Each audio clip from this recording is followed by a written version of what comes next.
ಓಂ ನಮಃ ಶಿವಾಯ. ಎಲ್ಲರಿಗೂ ನಮಸ್ಕಾರ. ಇಂದು ಈ ವಿಡಿಯೋದ ಮೂಲಕ ಮೀನರಾಶಿಯವರ ಜಾತಕದ ಫಲಿತಾಂಶಗಳ ಬಗ್ಗೆ ತಿಳಿದುಕೊಳ್ಳೋಣ. ಈ ಶನಿವಾರ ಈ ರಾಶಿಯವರಿಗೆ ಯಾವ ವಿಷಯಗಳಲ್ಲಿ ಶುಭ ಫಲಗಳು ದೊರೆಯಲಿವೆ, ಯಾವ ವಿಷಯಗಳಲ್ಲಿ ಎಚ್ಚರಿಕೆ ವಹಿಸಬೇಕು ಎಂಬುದನ್ನು ವಿವರವಾಗಿ ತಿಳಿದುಕೊಳ್ಳೋಣ. ನಮ್ಮ ಚಾನಲ್ಗೆ ಇನ್ನೂ ಸಬ್ಸ್ಕ್ರೈಬ್ ಮಾಡದವರು ಈಗಲೇ ಸಬ್ಸ್ಕ್ರೈಬ್ ಮಾಡಿ. ಈ ವಿಡಿಯೋ ನಿಮಗೆ ಇಷ್ಟವಾದರೆ ಓಂ ಶ್ರೀ ಮಾತೆಯೇ ನಮಃ ಎಂದು ಕಾಮೆಂಟ್ ಮಾಡಿ. ಈ ವಿಡಿಯೋಗೆ ಲೈಕ್ ನೀಡಿ ಹಾಗೂ ನಿಮ್ಮ ಬೆಂಬಲವನ್ನು ನೀಡಿ. ಈಗ ಇಂದಿನ ರಾಶಿ ಭವಿಷ್ಯದ ಬಗ್ಗೆ ತಿಳಿದುಕೊಳ್ಳೋಣ. ಈ ರಾಶಿಯವರೇ ಇಂದು ನಿಮ್ಮ ಜೀವನದಲ್ಲಿ ಒಂದು ವಿಶೇಷ ದೈವಿಕ ಶಕ್ತಿ ನಿಮ್ಮೊಂದಿಗೆ ಇರುವುದನ್ನು ನೀವು ಅನುಭವಿಸಬಹುದು. ಹಲವು ವರ್ಷಗಳಿಂದ ನಿಮ್ಮನ್ನು ಕಾಪಾಡುತ್ತಾ ನೀವು ಸಂಕಷ್ಟದಲ್ಲಿದ್ದಾಗ ನೆರಳಿನಂತೆ ನಿಮ್ಮ ಹಿಂದೆ ನಿಂತು ರಕ್ಷಿಸುತ್ತಿರುವ ಆ ದೈವಿಕ ಶಕ್ತಿಯ ಬಗ್ಗೆ ಇಂದು ತಿಳಿದುಕೊಳ್ಳಲಿದ್ದೀರಿ. ಆ ಶಕ್ತಿ ನಿಮ್ಮಿಂದ ಏನನ್ನು ನಿರೀಕ್ಷಿಸುತ್ತಿದೆ ಎಂಬುದನ್ನು ಈ ವಿಡಿಯೋದಲ್ಲಿ ತಿಳಿದುಕೊಳ್ಳಬಹುದು. ಕಳೆದ ಕೆಲವು ವರ್ಷಗಳಿಂದ ನಿಮಗೆ ಸಿಗಬೇಕಾಗಿದ್ದ ಗೌರವ, ಹಣ, ಅವಕಾಶ ಅಥವಾ ಕಳೆದು ಹೋದ ಸಂಬಂಧಗಳು ಮತ್ತೆ ನಿಮ್ಮ ಜೀವನಕ್ಕೆ ಮರಳುವ ಸಾಧ್ಯತೆಗಳು ಹೆಚ್ಚಾಗಿವೆ. ನೀವು ಬಹಳ ದಿನಗಳಿಂದ ಕಾಯುತ್ತಿದ್ದ ಅನೇಕ ಆಸೆಗಳು ಈಡೇರುವ ಸಮಯ ಹತ್ತಿರ ಬಂದಿದೆ. ಇಂದು ನಿಮ್ಮ ಜೀವನದಲ್ಲಿ ಒಂದು ಮಹತ್ವದ ಬದಲಾವಣೆಗೆ ನಾಂದಿಯಾಡುವ ದಿನವಾಗಬಹುದು. ಇದುವರೆಗೆ ಆರ್ಥಿಕ ಸಂಕಷ್ಟದಲ್ಲಿದ್ದವರಿಗೂ ಉತ್ತಮ ಅವಕಾಶ ದೊರೆಯುವ ಯೋಗವಿದೆ. ನಿಮ್ಮ ಜಾತಕದಲ್ಲಿ ಶುಕ್ರ ಗ್ರಹವು ಲಾಭ ಸ್ಥಾನಕ್ಕೆ ಪ್ರವೇಶಿಸುತ್ತಿರುವ ಕಾರಣ ಲಕ್ಷ್ಮೀನಾರಾಯಣ ಯೋಗ ನಿರ್ಮಾಣವಾಗುತ್ತಿದೆ ಎಂದು ಜ್ಯೋತಿಷ್ಯ ಶಾಸ್ತ್ರ ತಿಳಿಸುತ್ತದೆ. ಲಕ್ಷ್ಮೀ ದೇವಿಯ ಅನುಗ್ರಹ ಇರುವಲ್ಲಿ ಧನ, ಸಮೃದ್ಧಿ ಮತ್ತು ಸುಖಕ್ಕೆ ಕೊರತೆ ಇರುವುದಿಲ್ಲ. ಇದೇ ಕಾರಣದಿಂದಾಗಿ ಮುಂದಿನ ದಿನಗಳಲ್ಲಿ ನಿಮ್ಮ ಜೀವನದಲ್ಲಿ ಆರ್ಥಿಕವಾಗಿ ಉತ್ತಮ ಬೆಳವಣಿಗೆ ಕಾಣುವ ಸಾಧ್ಯತೆ ಇದೆ. ನಿಮ್ಮನ್ನು ಇಷ್ಟು ವರ್ಷಗಳಿಂದ ಕಾಪಾಡುತ್ತಿರುವ ಆ ದೈವಿಕ ಶಕ್ತಿ ಕೇವಲ ನಿಮ್ಮ ಪ್ರಾಣವನ್ನಷ್ಟೇ ರಕ್ಷಿಸಿಲ್ಲ. ನೀವು ಅವಮಾನಕ್ಕೊಳಗಾದ ಸಂದರ್ಭಗಳಲ್ಲೂ, ಇತರರು ನಿಮ್ಮನ್ನು ತಗ್ಗಿಸಿ ಮಾತನಾಡಿದಾಗಲೂ, ನಿಮ್ಮ ವಿರುದ್ಧ ಕೆಲವರು ಸಂಚು ರೂಪಿಸಿದಾಗಲೂ ಆ ಶಕ್ತಿ ನಿಮ್ಮ ಬೆನ್ನಿಗೆ ನಿಂತಿದೆ. ನಿಮ್ಮ ಒಳ್ಳೆಯ ಮನಸ್ಸು, ಪ್ರಾಮಾಣಿಕತೆ ಮತ್ತು ಯಾರಿಗೂ ಕೆಡುಕು ಬಯಸದ ಸ್ವಭಾವವೇ ಆ ದೈವಿಕ ಶಕ್ತಿಯನ್ನು ನಿಮ್ಮತ್ತ ಸೆಳೆದಿದೆ. ನೀವು ಇತರರನ್ನು ನೋಡಿ ಅಸೂಯೆ ಪಡುವುದಿಲ್ಲ. ನಿಮ್ಮ ಶ್ರಮದಿಂದಲೇ ಮುಂದೆ ಬರಬೇಕು ಎಂದು ಬಯಸುವ ವ್ಯಕ್ತಿಯಾಗಿದ್ದೀರಿ. ಇದೇ ನಿಮ್ಮ ದೊಡ್ಡ ಶಕ್ತಿ. ನಿಮ್ಮ ಸತ್ಕರ್ಮಗಳು ಮತ್ತು ಭಗವಂತನ ಮೇಲಿರುವ ನಂಬಿಕೆಯೇ ನಿಮ್ಮ ಜೀವನದಲ್ಲಿ ಈ ಶುಭ ಸಮಯವನ್ನು ತರಲು ಕಾರಣವಾಗಿದೆ.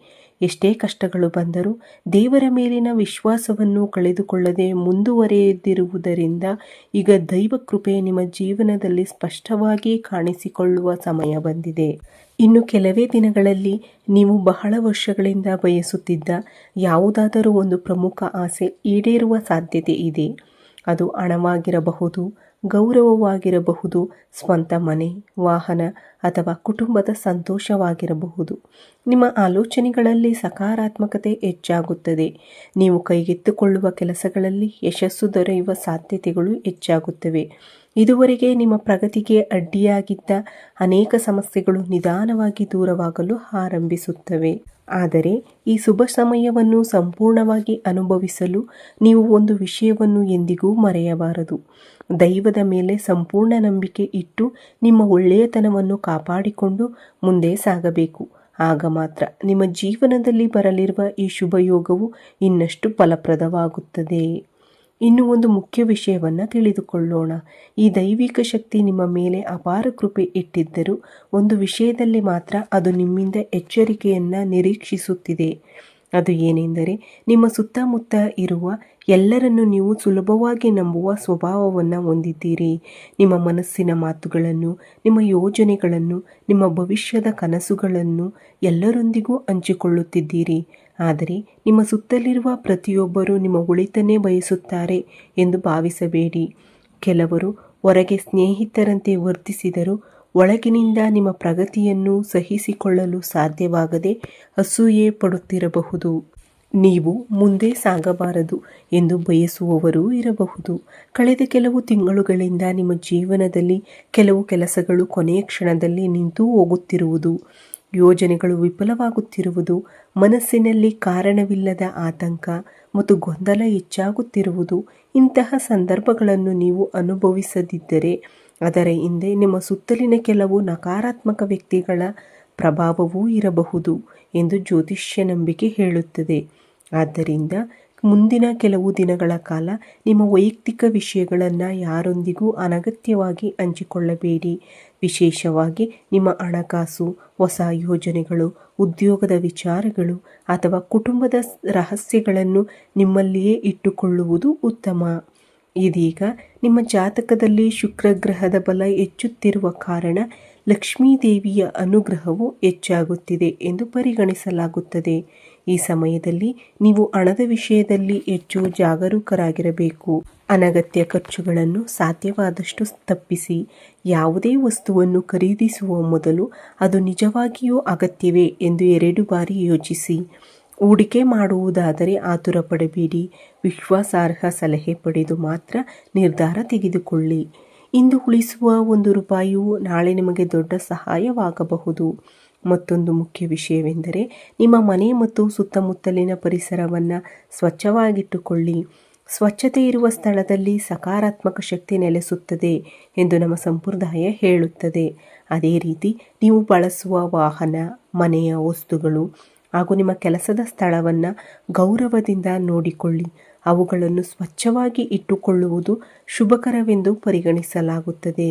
ಈ ಕೆಲವು ದಿನಗಳಲ್ಲಿ ನಿಮ್ಮ ಮಾತಿನ ಮೇಲೂ ವಿಶೇಷ ಗಮನವಿರಲಿ. ಯಾರನ್ನು ನೋಯಿಸುವ ರೀತಿಯಲ್ಲಿ ಮಾತನಾಡಬೇಡಿ. ಕೋಪದಿಂದ ಹೇಳಿದ ಒಂದು ಮಾತು ಒಳ್ಳೆಯ ಸಂಬಂಧವನ್ನು ಹಾಳು ಮಾಡಬಹುದು. ಸಾಧ್ಯವಾದಷ್ಟು ಶಾಂತ ಮನಸ್ಸಿನಿಂದ ವರ್ತಿಸಿ. ಹಿರಿಯರಿಗೆ ಗೌರವ ನೀಡಿ. ಮಹಿಳೆಯರನ್ನು ಸನ್ಮಾನಿಸಿ. ಅಗತ್ಯವಿರುವವರಿಗೆ ನಿಮ್ಮಿಂದಾದಷ್ಟು ಸಹಾಯ ಮಾಡಿ.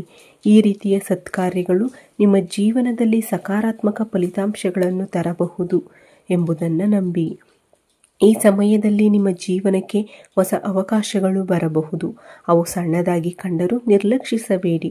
ಒಂದು ದೂರವಾಣಿ ಕರೆ, ಹೊಸ ಪರಿಚಯ, ಹಿರಿಯರಿಂದ ಸಿಗುವ ಪ್ರಶಂಸೆ ಅಥವಾ ಸಣ್ಣ ಜವಾಬ್ದಾರಿಯು ಮುಂದಿನ ದಿನಗಳಲ್ಲಿ ದೊಡ್ಡ ಯಶಸ್ಸಿಗೆ ಕಾರಣವಾಗಬಹುದು. ಆದ್ದರಿಂದ ಪ್ರತಿಯೊಂದು ಅವಕಾಶವನ್ನು ಗೌರವದಿಂದ ಸ್ವೀಕರಿಸಿ. ತಾಳ್ಮೆ ಮತ್ತು ವಿವೇಕದಿಂದ ಮುಂದುವರಿಯಿರಿ. ನಿಮ್ಮ ಪರಿಶ್ರಮಕ್ಕೆ ತಕ್ಕ ಫಲ ದೊರೆಯುವ ಸಮಯ ಈಗ ನಿಧಾನವಾಗಿ ಆರಂಭವಾಗುತ್ತಿದೆ. ನಿಮ್ಮ ಜೀವನದಲ್ಲಿ ಅತ್ಯಂತ ಮಹತ್ವದ ಸಮಯವಾಗಿರಬಹುದು. ಈ ಅವಧಿಯಲ್ಲಿ ನೀವು ಕೆಲವು ಸಣ್ಣ ಸಣ್ಣ ಜಾಗೃತಿಗಳನ್ನು ಪಾಲಿಸಿದರೆ ಉತ್ತಮ ಫಲಗಳು ಪಡೆಯುವ ಸಾಧ್ಯತೆ ಹೆಚ್ಚುತ್ತದೆ. ಮೊದಲನೆಯದಾಗಿ, ನಿಮ್ಮ ಖರ್ಚಿನ ಮೇಲೆ ನಿಯಂತ್ರಣ ಇರಲಿ. ಅಗತ್ಯವಿಲ್ಲದ ವಸ್ತುಗಳಿಗೆ ಹಣ ಖರ್ಚು ಮಾಡಬೇಡಿ. ಯಾವುದೇ ಖರೀದಿ ಮಾಡುವ ಮೊದಲು ಅದು ನಿಜವಾಗಿಯೂ ನಮಗೆ ಅಗತ್ಯವಿದೆಯೇ ಎಂದು 2-3 ಬಾರಿ ಯೋಚಿಸಿ. ಹಣವನ್ನು ಉಳಿಸುವ ಅಭ್ಯಾಸವೇ ಮುಂದಿನ ದಿನಗಳಲ್ಲಿ ನಿಮಗೆ ಹೆಚ್ಚಿನ ಲಾಭವನ್ನು ತರುತ್ತದೆ. ಆಹಾರವನ್ನು ವ್ಯರ್ಥ ಮಾಡಬೇಡಿ. ಮನೆಯಲ್ಲಿ ತಯಾರಿಸಿದ ಆಹಾರವಾಗಲಿ ಅಥವಾ ಹೊರಗಿನಿಂದ ತಂದ ಆಹಾರವಾಗಲಿ ಅದನ್ನು ಗೌರವದಿಂದ ಬಳಸಿ. ನಮ್ಮ ಸಂಪ್ರದಾಯದ ಪ್ರಕಾರ ಅನ್ನವನ್ನು ಗೌರವಿಸುವ ಸ್ಥಳದಲ್ಲಿ ಲಕ್ಷ್ಮೀ ದೇವಿಯ ಕೃಪೆ ನೆಲೆಸುತ್ತದೆ ಎಂದು ನಂಬಲಾಗುತ್ತದೆ. ನೀವು ಬಳಸುವ ವಾಹನ, ಮನೆ ಮತ್ತು ದೈನಂದಿನ ವಸ್ತುಗಳನ್ನು ಸ್ವಚ್ಛವಾಗಿ ಇಟ್ಟುಕೊಳ್ಳಿ. ವಾಹನವನ್ನು ನಿಯಮಿತವಾಗಿ ಸ್ವಚ್ಛಗೊಳಿಸಿ. ಮನೆಯಲ್ಲೂ ಶುಚಿತ್ವ ಕಾಪಾಡಿಕೊಳ್ಳಿ. ಇಂತಹ ಉತ್ತಮ ಅಭ್ಯಾಸಗಳು ಸಕಾರಾತ್ಮಕ ವಾತಾವರಣವನ್ನು ನಿರ್ಮಿಸಲು ಸಹಾಯ ಮಾಡುತ್ತವೆ. ಮುಂದಿನ ಕೆಲವು ದಿನಗಳಲ್ಲಿ ನಿಮ್ಮ ಬಾಯಿಯಿಂದ ಯಾರನ್ನೂ ನೋಯಿಸಬೇಡಿ. ಮಾತುಗಳು ಹೊರಬರದಂತೆ ಎಚ್ಚರಿಕೆ ವಹಿಸಿ. ಕೋಪದಿಂದ ಅಥವಾ ಅಹಂಕಾರದಿಂದ ಮಾತನಾಡಿದರೆ ಒಳ್ಳೆಯ ಅವಕಾಶಗಳು ಕೈತಪ್ಪುವ ಸಾಧ್ಯತೆ ಇದೆ. ಈ ಸಮಯದಲ್ಲಿ ನಿಮ್ಮ ಜೀವನಕ್ಕೆ ಹೊಸ ವ್ಯಕ್ತಿಯೊಬ್ಬರು ಅಥವಾ ಹೊಸ ಅವಕಾಶವೊಂದು ಬರಬಹುದು. ಅದು ಕಚೇರಿಯಲ್ಲಿ ಮೇಲಧಿಕಾರಿಯಿಂದ ಸಿಗುವ ಪ್ರಶಂಸೆಯಾಗಿರಬಹುದು, ಹೊಸ ಕೆಲಸದ ಅವಕಾಶವಾಗಿರಬಹುದು ಅಥವಾ ಯಾರಾದರೂ ನಿಮ್ಮ ಪ್ರತಿಭೆಯನ್ನು ಗುರುತಿಸಿ ಮೆಚ್ಚುಗೆ ವ್ಯಕ್ತಪಡಿಸಬಹುದು. ಇಂತಹ ಅವಕಾಶಗಳನ್ನು ಸಣ್ಣದು ಎಂದು ನಿರ್ಲಕ್ಷಿಸಬೇಡಿ. ವಿಶೇಷವಾಗಿ ಮಹಿಳೆಯರ ಮಾತಿಗೆ ಗೌರವ ನೀಡಿ. ಹಿರಿಯರನ್ನು ಸನ್ಮಾನಿಸಿ. ನಿಮ್ಮಿಂದ ಆದಷ್ಟು ಬಡವರಿಗೆ, ಅಗತ್ಯವಿರುವವರಿಗೆ ಸಹಾಯ ಮಾಡಿ. ದಾನ ಧರ್ಮ ಮಾಡುವ ಮನೋಭಾವವು ನಿಮ್ಮ ಜೀವನದಲ್ಲಿ ಶುಭ ಫಲಗಳನ್ನು ಹೆಚ್ಚಿಸುತ್ತದೆ ಎಂದು ಪರಂಪರೆಯಲ್ಲಿ ಹೇಳಲಾಗಿದೆ. ಇನ್ನೊಂದು ಮುಖ್ಯ ವಿಷಯವೆಂದರೆ ಮುಂದಿನ ಕೆಲವು ದಿನಗಳ ಕಾಲ ಯಾರಿಂದಲೂ ಅನಗತ್ಯ ಉಡುಗೊರೆಗಳು ಅಥವಾ ಪರಿಚಯವಿಲ್ಲದ ವಸ್ತುಗಳನ್ನು ಸ್ವೀಕರಿಸುವಾಗ ಜಾಗರೂಕರಾಗಿರಿ. ಯಾರ ಮೇಲೂ ಅತಿಯಾದ ನಂಬಿಕೆ ಇಟ್ಟುಕೊಳ್ಳಬೇಡಿ. ನಿಮ್ಮ ವಿವೇಕದಿಂದಲೇ ನಿರ್ಧಾರಗಳನ್ನು ತೆಗೆದುಕೊಳ್ಳಿ. ಹಳೆಯ ಸಾಲ ಪಾವತಿ ಅಥವಾ ಹಣದ ವ್ಯವಹಾರಗಳಲ್ಲಿ ದಾಖಲೆಗಳನ್ನು ಸರಿಯಾಗಿ ಪರಿಶೀಲಿಸಿ. ಆತುರದಲ್ಲಿ ಯಾವುದೇ ನಿರ್ಧಾರ ಮಾಡಬೇಡಿ. ನಿಮ್ಮ ಸುತ್ತಲಿರುವ ಕೆಲವರು ನಿಮ್ಮ ಪ್ರಗತಿಯನ್ನು ನೋಡಿ ಅಸೂಯೆ ಪಡಬಹುದು. ಆದ್ದರಿಂದ ನಿಮ್ಮ ಯೋಜನೆಗಳನ್ನು, ಆರ್ಥಿಕ ವಿಚಾರಗಳನ್ನು ಅಥವಾ ವೈಯಕ್ತಿಕ ವಿಚಾರಗಳನ್ನು ಎಲ್ಲರೊಂದಿಗೆ ಹಂಚಿಕೊಳ್ಳುವುದನ್ನು ತಪ್ಪಿಸಿ. ಈ ಸಮಯದಲ್ಲಿ ನೀವು ಹೆಚ್ಚು ಶಾಂತವಾಗಿ, ತಾಳ್ಮೆಯಿಂದ ಮತ್ತು ಆತ್ಮವಿಶ್ವಾಸದಿಂದ ಮುಂದುವರೆದರೆ ನಿಮ್ಮ ಅದೃಷ್ಟ ನಿಧಾನವಾಗಿ ನಿಮ್ಮ ಪರವಾಗಿ ತಿರುಗಲು ಆರಂಭಿಸುತ್ತದೆ. ಗಮನದಲ್ಲಿರಲಿ, ನಿಮ್ಮ ಪರಿಶ್ರಮ, ನಿಮ್ಮ ಪ್ರಾಮಾಣಿಕತೆ ಮತ್ತು ನಿಮ್ಮ ಸಕಾರಾತ್ಮಕ ಮನೋಭಾವವೇ ನಿಮ್ಮ ನಿಜವಾದ ಶಕ್ತಿ. ದೇವರ ಮೇಲಿನ ನಂಬಿಕೆಯ ಜೊತೆಗೆ ನಿಮ್ಮ ಪ್ರಯತ್ನವನ್ನು ಮುಂದುವರಿಸಿ. ಆಗ ನಿಮ್ಮ ಜೀವನದಲ್ಲಿ ಉತ್ತಮ ಅವಕಾಶಗಳು ಒಂದರ ಹಿಂದೆ ಒಂದರಂತೆ ಬರಲು ಆರಂಭಿಸುತ್ತವೆ. ಈಗ ಕೊನೆಯದಾಗಿ ನೀವು ಪಾಲಿಸಬೇಕಾದ ಕೆಲವು ಪ್ರಮುಖ ಸಲಹೆಗಳನ್ನು ತಿಳಿದುಕೊಳ್ಳೋಣ. ಮುಂದಿನ 4 ದಿನಗಳು ನಿಮ್ಮ ಜೀವನದಲ್ಲಿ ಬಹಳ ಮಹತ್ವದವು. ಈ ಸಮಯದಲ್ಲಿ ನಿಮ್ಮ ಮನಸ್ಸನ್ನು ಶಾಂತವಾಗಿಟ್ಟುಕೊಳ್ಳಿ. ಅನಗತ್ಯವಾಗಿ ಯಾರೊಂದಿಗೂ ವಾದವಿವಾದಕ್ಕೆ ಇಳಿಯಬೇಡಿ. ನಿಮ್ಮ ಕೆಲಸವನ್ನು ಪ್ರಾಮಾಣಿಕವಾಗಿ ಮಾಡಿ. ಉಳಿದುದನ್ನು ದೇವರ ಇಚ್ಛೆಗೆ ಬಿಟ್ಟರೆ ಉತ್ತಮ. ಮಹಿಳೆಯರಿಗೆ ಗೌರವ ನೀಡಿ. ಮನೆಯ ಹಿರಿಯರನ್ನು ಸನ್ಮಾನಿಸಿ. ಸಾಧ್ಯವಾದರೆ ಬಡವರಿಗೆ, ಅನಾಥರಿಗೆ ಅಥವಾ ಅಗತ್ಯವಿರುವವರಿಗೆ ಅನ್ನ, ಬಟ್ಟೆ ಅಥವಾ ನಿಮ್ಮಿಂದಾದಷ್ಟು ಸಹಾಯ ಮಾಡಿ. ಇಂತಹ ಸತ್ಕಾರ್ಯಗಳು ನಿಮ್ಮ ಜೀವನದಲ್ಲಿ ಸಕಾರಾತ್ಮಕ ಶಕ್ತಿಯನ್ನು ಹೆಚ್ಚಿಸುತ್ತವೆ. ಮುಂದಿನ ಕೆಲವು ದಿನಗಳಲ್ಲಿ ನಿಮಗೆ ಕೆಲವು ಶುಭ ಸೂಚನೆಗಳು ಕಾಣಿಸಬಹುದು. ಯಾವುದಾದರೂ ಒಳ್ಳೆಯ ಸುದ್ದಿ, ಹೊಸ ಕೆಲಸದ ಅವಕಾಶ, ಪ್ರಶಂಸೆ, ಉಡುಗೊರೆ ಅಥವಾ ನಿರೀಕ್ಷಿಸದ ಸಹಾಯ ದೊರಕಿದರೆ ಅದನ್ನು ದೇವರ ಆಶೀರ್ವಾದವೆಂದು ಸ್ವೀಕರಿಸಿ. ಸಣ್ಣ ಅವಕಾಶಗಳನ್ನು ನಿರ್ಲಕ್ಷಿಸಬೇಡಿ, ಏಕೆಂದರೆ ಅವೇ ಮುಂದಿನ ದೊಡ್ಡ ಯಶಸ್ಸಿಗೆ ದಾರಿ ಮಾಡಿಕೊಡುತ್ತವೆ. ಈ ಸಮಯದಲ್ಲಿ ನಿಮ್ಮ ಮನೆಯನ್ನು ಸ್ವಚ್ಛವಾಗಿಡಿ. ದೇವರ ಪೂಜೆಯನ್ನು ಭಕ್ತಿಯಿಂದ ಮಾಡಿ. ಲಕ್ಷ್ಮೀ ದೇವಿಯನ್ನು ಸ್ಮರಿಸಿ. ಸಾಧ್ಯವಾದರೆ ಶುಕ್ರವಾರ ಮತ್ತು ಶನಿವಾರ ತುಪ್ಪದ ದೀಪ ಹಚ್ಚಿ ದೇವಿಯನ್ನು ಆರಾಧಿಸುವುದು ಶುಭಕರ. ಇನ್ನೊಂದು ಪ್ರಮುಖ ವಿಷಯವೆಂದರೆ ನಿಮ್ಮ ಜೀವನದಲ್ಲಿ ನಕಾರಾತ್ಮಕ ಮನೋಭಾವ ಹೊಂದಿರುವ ವ್ಯಕ್ತಿಗಳಿಂದ ಸ್ವಲ್ಪ ದೂರವಿರಿ. ನಿಮ್ಮ ಬೆಳವಣಿಗೆಯನ್ನು ಸಹಿಸದವರು ಅಥವಾ ಸದಾ ನಿರುತ್ಸಾಹಗೊಳಿಸುವವರ ಮಾತಿಗೆ ಹೆಚ್ಚು ಮಹತ್ವ ಕೊಡಬೇಡಿ. ಮುಂದಿನ ದಿನಗಳಲ್ಲಿ ನೀವು ತೆಗೆದುಕೊಳ್ಳುವ ನಿರ್ಧಾರಗಳಲ್ಲಿ ಆತುರಪಡಬೇಡಿ. ಪ್ರತಿಯೊಂದು ಹೆಜ್ಜೆಯನ್ನು ಯೋಚಿಸಿ ಇಡಿ. ಈ ಸಮಯದಲ್ಲಿ ತಾಳ್ಮೆ ಮತ್ತು ವಿವೇಕವೇ ನಿಮ್ಮ ದೊಡ್ಡ ಶಕ್ತಿಯಾಗಲಿದೆ. ನಿಮ್ಮ ಜಾತಕದ ಪ್ರಕಾರ ಆರ್ಥಿಕ ಪರಿಸ್ಥಿತಿ ನಿಧಾನವಾಗಿ ಉತ್ತಮವಾಗುವ ಸೂಚನೆಗಳು ಕಂಡುಬರುತ್ತಿವೆ. ಇದುವರೆಗೆ ಎದುರಿಸಿದ್ದ ಕೆಲವು ಸಮಸ್ಯೆಗಳು ಕ್ರಮೇಣ ಪರಿಹಾರವಾಗಬಹುದು.